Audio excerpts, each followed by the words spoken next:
নমস্কার, খবর দিনভর নিয়ে আপনাদের সঙ্গে রয়েছি আমি সান্নিক। প্রথমেই হাওড়ার খবরে নজর রাখবো।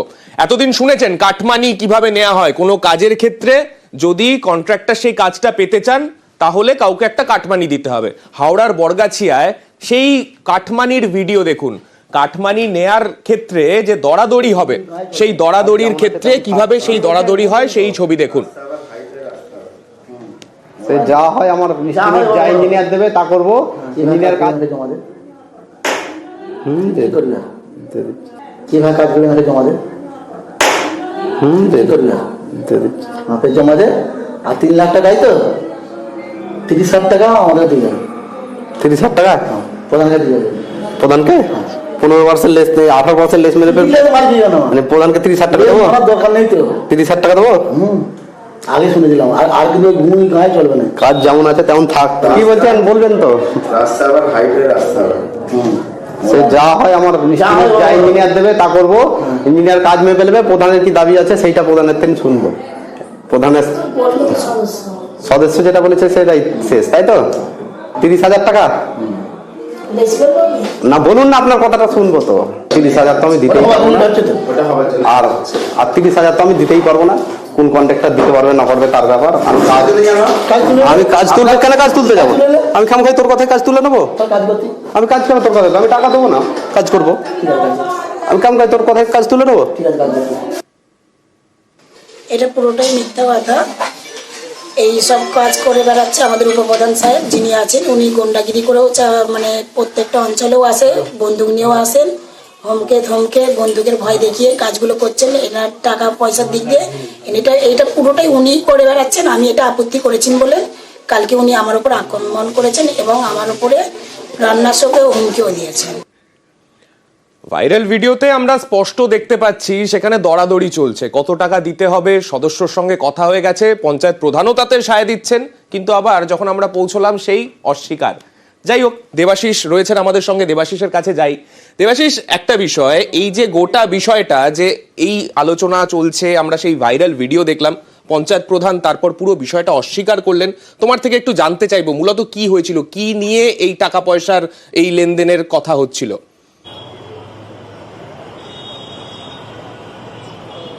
দেখো, মূলত এই যে ঠিকাদার অর্থাৎ এই যে কথাবার্তা চলছে পঞ্চায়েত প্রধান বা পঞ্চায়েতের যে সদস্য বা সঞ্চালক শেখ শফিকুল ইসলাম, যিনি দর করছেন বা দর দিয়ে দিচ্ছেন কত টাকা দিতে হবে, যার গলা আমরা শুনতে পাচ্ছি, তারা সেখানে বসেছিল। তাকে ডেকে পাঠানো হয়।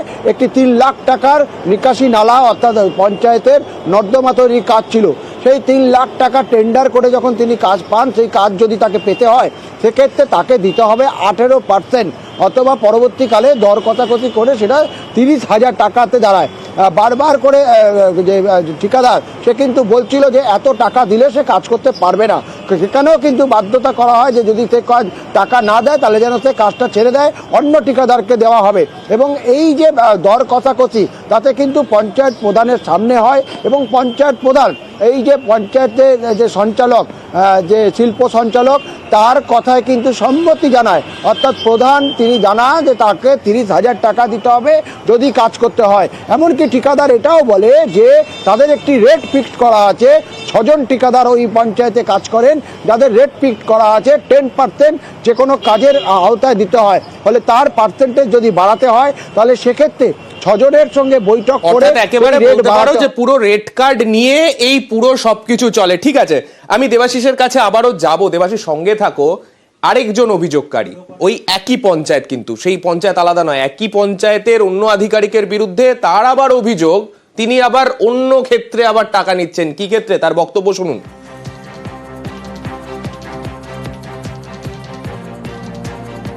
তো আমার ছেলে বাইরে থাকে, ওরা ঘর বাড়ি নেই ভেতরে। আমি ঘর করার জন্য প্ল্যান করার জন্য এসেছিল, আমাকে বলছিল এই লাগবে। আমি কোথাও হ্যাঁ প্রধানের কাছে এসেছিলেন। হ্যাঁ এসে বলে তারপর বলে দিতে এত ডোনেশন লাগবে। তারপরে আমি দিতে চাই না, আমি বলি আমি কোথাও পাবো হ্যাঁ এইটা 40,000 টাকা দিয়েছিল দিতে। তারপরে ফের 8,000 টাকা দাবি করেছে সেদিন আছে করে। তারপরে আমি 7,000 136 টাকা করার পর ফের এই টাকাটা চেয়েছে। দুবার আমি দেবো না বলি ফোন করছি। আপনাকে কি কোনো ডকুমেন্ট স্লিপ দিয়েছে এই 48,000 টাকা? না না, এই কোনো স্লিপ দেয় না। না যে অ্যাকাউন্টে ফেলে পাঠিয়েছে সেই অ্যাকাউন্টের আমার কাছে প্রুফ আছে। ও কার অ্যাকাউন্ট কি নাম? কাজী শফিকুল সালার, কাজীর ওর অ্যাকাউন্টে সালার অ্যাকাউন্টে। হ্যাঁ, কাজীর অ্যাকাউন্টে। আপনার থেকে চেয়েছিল কি টাকাটা? শফিকুলই চেয়েছিল, প্রধান চাইনি? না প্রধান চায়নি। অর্থাৎ শুধুমাত্র নালা তৈরি বা এই ধরনের কাজে নয়, বাড়ির প্ল্যান যদি কেউ পাস করাতে চান সেক্ষেত্রেও কিন্তু দিতে হচ্ছে তাকে টাকা। দেবাশিসের কাছে একবার যাই। দেবাশিস, এই জায়গা থেকেই আবারও প্রশ্ন, বাড়ি তৈরির ক্ষেত্রেও টাকা দিতে হচ্ছে একই পঞ্চায়েতে, অর্থাৎ বিভিন্ন, আগে আমরা পঞ্চায়েত প্রধানের যখন বাইট শুনলাম তিনি একজনের দিকে দায় ঠেলছেন, আরেকজনের অভিযোগ শুনলাম, আরও এক আধিকারিকের নাম উঠে আসছে, একের পর এক নাম এইভাবে উঠে আসছে। মূলত এইভাবে কি গোটা সিন্ডিকেট ওখানে এইভাবে কাজ করছে? দেখো, একেবারে পঞ্চায়েতের একটা পুরনো যে বাক্য রয়েছে, সেই মানে প্রবাদ রয়েছে, সেই প্রবাদ অনুযায়ী সেই পঞ্চায়েত চলছে। ফেলো করি মাখো তেল, তুমি বাড়ি করবে, তুমি নর্দমা করবে, তুমি গাছ কাটবে, তোমার বাড়ি পরিষ্কার করবে, বাড়ির টালি সংস্কার করবে, সব কিছুতেই দিতে হবে টাকা। আর সেটাই কিন্তু প্রমাণ হচ্ছে এই ছবি এবং এই অভিযোগ বারবার করে। শুধু আমরা অভিযোগ পাচ্ছিলাম, এক শেখ শফিকুল, যার বিরুদ্ধে শফিকুল ইসলাম সঞ্চালক, তার বিরুদ্ধে অভিযোগ উঠছে। এবার সরাসরি তার অঞ্চলে বাড়ি করতে গেলে 48,000 টাকা দিতে হবে, তাহলে প্ল্যান পাবে। এই 48,000 টাকা কে নিচ্ছেন? শেখ শফিকুলের চালা, তার অ্যাকাউন্টে তাকে এই টাকা দিতে হচ্ছে এবং সেই টাকা দিচ্ছেন অনলাইনে, যার স্ক্রিনশট বা তার ছবি আমরা দেখাচ্ছি এবং সামনে এসে তিনি অভিযোগ করছেন। তার কারণ গ্রামের মানুষের দেয়ালে পিঠ থেকে গেছে। সামান্য বিষয়ে পঞ্চায়েতকে টাকা না দিলে তারা কোনো পরিষেবা পাচ্ছে না। ফলে সেই কারণেই কিন্তু আজকে সাধারণ মানুষ যারা বেরিয়ে আসছে, আর এদের সামলাতে গিয়ে পঞ্চায়েতে প্রধান উপপ্রধানরা মারামারি করছে। গতকাল আমরা সেই ছবি দেখিয়েছি। এবং দেবাশিস, একের পর এক বেনিয়মের অভিযোগ, এবং এই পরপর বেনিয়মের অভিযোগে কোথাও গিয়ে তো বিতর্ক তৈরি হচ্ছে। সেই বিতর্ক খতিয়ে দেখে ব্যবস্থার আশ্বাস ইতিমধ্যেই দিয়েছে জগৎবল্লভপুর পঞ্চায়েত সমিতি। এরকম কোনো বিষয় আমার নজরে নেই। এরকম কোনো বিষয় আমার নজরে আসলে বা কেউ কোনো অভিযোগ করলে নিশ্চয়ই বিষয়টা আমরা খতিয়ে দেখব। এরকম কথা প্রধান এর আগে কোনোদিনও বলেনি, আমি এই প্রথম শুনছি। এরকম কোনো কথা এই প্রায় তো 1 বছর 7-8 মাস হয়ে গেল, কোনোদিন পঞ্চায়েত সমিতির মিটিংয়ে এসেও প্রধান বলেনি, বা ব্যক্তিগতভাবে আমার কাছেও কোনোদিনও বলেনি, বা আমার নজরেও সেভাবে কোনোদিনও পড়েনি। তো যদি কোনো কিছু অভিযোগ থাকে সেটা প্রধান জানালে সেটা দেখা হবে, খতিয়ে দেখা হবে বিষয়টা কি আছে। আরেকটা ছবি দেখাবো, চাকরির টোপ দিয়ে জমি দখল, খানাকুলে চাকরি দেয়া হবে এই প্রতিশ্রুতি দেয়া হলো একজনকে, তারপর অভিযোগ যে সেই পঞ্চায়েত সদস্য সেই জমি চাকরি দেওয়ার নাম করে নিজের নামে লিখিয়ে নিলেন। কি অভিযোগ রয়েছে মূলত শোনাবো। এবার আমাকে বলে যে এই জায়গায় সই করো, আমি সই করে দিয়েছি। আর কোনো জিজ্ঞেস পড়া করেনি কি হবে না হবে, সেটা বলেনি, যে তোমার চাকরি তো তোমার হয়ে গেছে, তোমাকে আর টেনশন করতে হবে না, এই বলেই জায়গাটাকে নিয়ে এখন বলছে চাকরিও দেবেনি, কিচ্ছু দেবেনি, হুমকি দেখাচ্ছে। যদি বললে পারে লোক, তার ভাই পুলিশ আছে, সে কি করবে। আমি তো সরকারকে দান করছি, রাকিবুলের নামটা আসবে কেন এখানে? তারপরে ও আমাকে তাড়াহুড়ো দিয়ে বলে তোমার কিছু বলবে না, চুপচাপ থাকো, কাউকে কিছু বলা চলবে না, তোমাকে যা দিবার দেবো বলেছি তো, তুমি চিল্লাবে না বলে আমাকে যখনই বলতে আর ভাই পুলিশ সেইভাবে ধমকানি আমাদেরকে দেখায়। আমরা ভয়ে কাউকে জানাইনি কোনো কথা। 3 মাস পার হয়ে যখনই বলি আমাকে কি হলো, আমার কাগজটা দাও না, কাগজটা যেটা লিখেছো কাগজটা দাও না, দুবো করে কাটায়। আমার বাড়িতে এসে হামলা করে 2 ভাই মিলে, খুব অসুস্থ, এমন হামলা করেছে আমার স্বামী বিছানায় পড়ে গেছে। পিএইচি যদি লাই আমার লিখ, আমি সাহায্যে আমি দেবো, আমি কিন্তু কোনো মেম্বারকে দেবো না। অর্থাৎ কি আজব যুক্তি, পঞ্চায়েতের লোক তার কাছ থেকে টাকা নিচ্ছেন সরকারি প্রকল্পের নাম করে, আর সরকারি প্রকল্পের জন্য জমি কার নামে যাচ্ছে? পঞ্চায়েত সদস্যের নামে। আমাদের সঙ্গে আমাদের প্রতিনিধি সোমনাথ রয়েছে, সোমনাথের কাছে একবার চলে যাব।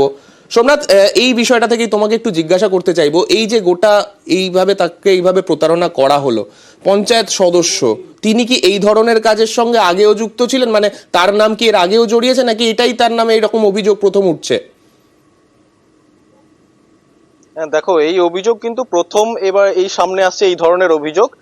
তো তোমাকে বলে রাখি যে জনস্বাস্থ্য কারিগরি দপ্তরের যে জল স্বপ্ন প্রকল্পের যে কাজ চলছে, সেই প্রকল্পে কিন্তু যে পাম্প হাউস তৈরি করা হয়, সেই পাম্প হাউস তৈরির জন্য কোনো পাবলিকের কাছ থেকে যদি জমি নেওয়া হয়, তাহলে তার বিনিময়ে পরিবারের একজন সদস্যকে পিএইচই দপ্তরের পক্ষ থেকে পাম্প অপারেটরের চাকরি দেওয়া হয়। আর সেই সুযোগকেই কাজে লাগিয়েছে ওই স্থানীয় তৃণমূল নেতা তথা পোল 1 নম্বর পঞ্চায়েতের সদস্য শেখ রাকিবুল ইসলাম এবং যে ভাগ চাষি একজন চাষি, সাধারণ চাষি ওই সুলুট এলাকার খানাকুলের, তাকে প্রস্তাব দেওয়া হয় যে আপনি যদি ওই আপনার ভিটের সামনে যে 3 শতক জায়গা আছে, সেই 3 শতক জায়গা পিএইচই কে দিলে তাহলে পিএইচির তরফ থেকে তাকে পরিবারের একজনকে চাকরি দেওয়া হবে। আর সেই দেখো, চাকরির আশ্বাস পেয়ে স্বাভাবিকভাবেই একজন সাধারণ মানুষ সরকারি চাকরির যদি আশ্বাস পান, সেই টোপ তিনি গিলে নেন এবং তারপরেই যে জমি রেজিস্ট্রি করতে রাজি হয়ে যান। তখন দেখা যায় যে তৃণমূলের যে ওই পঞ্চায়েত সদস্য নিজের নামে সেই জমি লিখিয়ে নিয়েছেন, এমনটাই কিন্তু অভিযোগ। এ ব্যাপারে ওই ভাগচাষী শেখ সারাফত আলী প্রশাসনের বিভিন্ন দপ্তরে অভিযোগ জানিয়েছেন, হুগলি জেলা পুলিশ সুপারের কাছেও কিন্তু ডাক মারফত অভিযোগপত্র পাঠিয়েছেন। এখন প্রশাসনের তরফ থেকে কি ব্যবস্থা নেয় সেদিকে তারা তাকিয়ে আছেন।